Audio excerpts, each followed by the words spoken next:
You're welcome to Criminous, where we discuss true crime stories that are both captivating and thought-provoking. On today's episode, we delve into the tragic case of Eli Hart, a young boy who lost his life at the hands of his mother, Julissa Thaler. The bond between a mother and her child is often considered unbreakable, but what happens when that bond is shattered by the unthinkable? Julissa Thaler was a mother who was supposed to protect and nurture her son, but instead, she committed the ultimate act of betrayal by taking his life. As we explore this heartbreaking case, we will examine the circumstances surrounding Eli's murder and the events that led up to this senseless tragedy. We will also delve into the psychological complexities that drive a mother to commit such a heinous act and the impact it has on the community at large. This case raises important questions about mental health and the responsibilities of parenthood. What drives a mother to take the life of her child? How can we prevent such tragedies from occurring in the future? Join us on this journey as we unravel the layers of this heartbreaking case and attempt to understand the unfathomable. Don't forget to smash the like button and subscribe to our YouTube channel. Stay tuned until the end, where we will reveal a shocking twist that will leave you questioning everything you thought you knew about this tragic case. Eli Hart was just 6 years old, a child full of innocence and wonder. He lived with his mother, Julissa Thaler, in Minnesota, but his life was far from perfect. His parents were separated, and the custody battle that ensued left him caught in the middle. Tory Hart, Eli's father, fought for custody of his son, but the court ultimately granted custody to Julissa Thaler. Eli was now living with his mother, but it was not the happy family life that he deserved. Julissa was struggling to provide for her son and had a history of mental health issues with drug addiction. She had been in and out of hospitals and had a tumultuous relationship with Eli's father. Despite these challenges, Eli was still a happy child, full of life and love. As time passed, concerns began to grow about Eli's welfare. Neighbors had reported hearing arguments coming from Julissa's home, and some had even heard cries of distress from the young boy. But despite these red flags, nobody stepped forward to help. And then, one day, everything changed. Eli was found dead in his mother's car. Julissa had taken his life, leaving behind a community in shock and disbelief. The tragedy of Eli Hart's short life has left many questions unanswered. How could a mother take the life of her child? What could have been done to prevent this tragedy? On May 20th, 2022, the peaceful town of Mound, Minnesota was shaken to its core. The murder of 6-year-old Eli Hart had shocked the community, and the details of his death were nothing short of gruesome.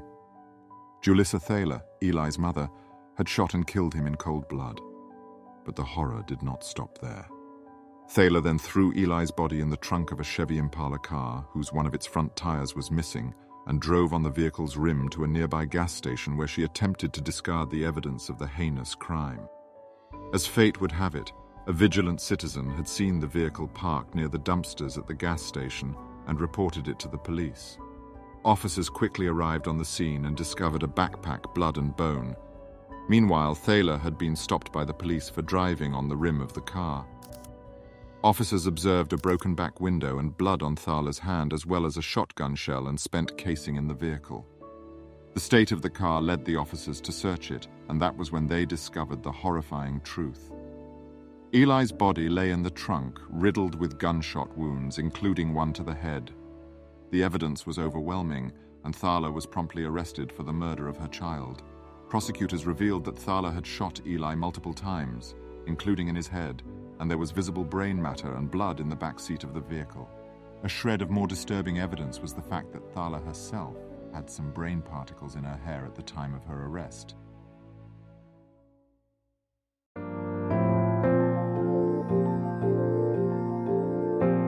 Thaler was arrested and brought into custody for questioning. Her fixation on her ex-husband became clear during police questioning, where she asked if they needed his name and admitted there were things she had not told them about him. Despite the concerns of family members, a Dakota County judge had previously granted full custody of Eli to Thaler following the recommendations of social workers. Eli's father, Tory Hart, filed a wrongful death lawsuit against Dakota County and 3 social services employees, alleging they were negligent in ignoring the warnings of family members and other signs that Thaler was a danger to Eli. During Thaler's murder trial, Hart testified about his love for his son, saying he was everything to him and completed his life.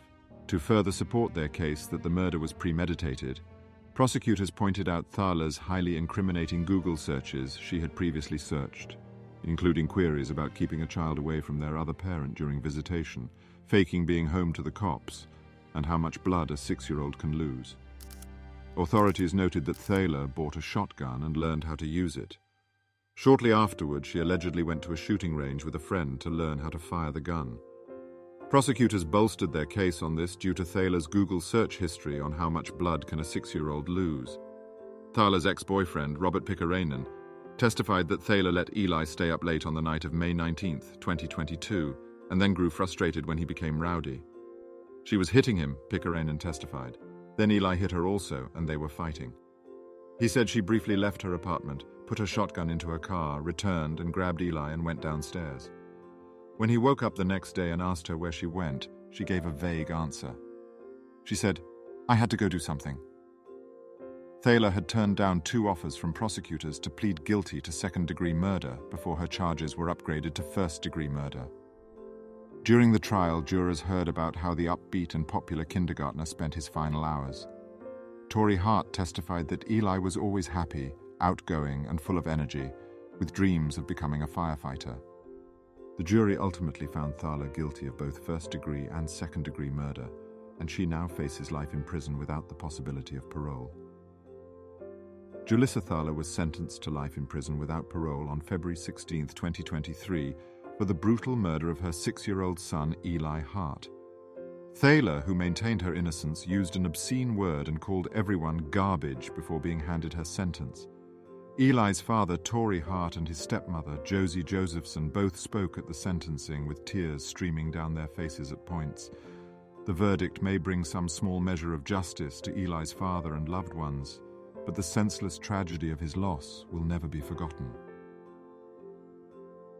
Speaking on behalf of Eli's family, Eli Hart thanked the jury, the court, the Hennepin County Attorney's Office, and justice partners for their good work. He called the tragedy a heartbreaking event that could have been avoided if Eli had never been returned to a dangerous home. Thaler's murder of Eli was described by Hennepin County Attorney Mary Moriarty as one of the most horrific and brutal cases she has seen in her 30 years working in the criminal legal system. We appreciate you for watching today's episode of the tragic murder of 6-year-old Eli Hart by his mother. This case raises questions about the psychological complexities that can drive a mother to commit such a heinous act and the impact it has on the community at large. As we have seen, Julissa Thaler's fixation on her ex and custody battle over Eli, along with her history of drug abuse and paranoia, likely played a role in her violent actions. However, the devastating impact of this crime extends far beyond Thaler's issues. The loss of a child is a heartbreaking event that affects not only the family, but the entire community. The Orono Police Department, prosecutors, and justice partners worked tirelessly to bring Thaler to justice. But nothing can bring Eli back. We must continue to have conversations about the importance of mental health resources and support for struggling parents to prevent similar tragedies from happening in the future. We hope this video has been an eye-opening journey, shedding light on the intricate psychological complexities that can lead a mother to commit such a heinous act and the profound impact it has on the community. If you found this informative, be sure to hit that subscribe button to stay up to date on all our true crime content, and don't forget to show your support by smashing that like button. Thank you for joining us. Till next time, see you soon.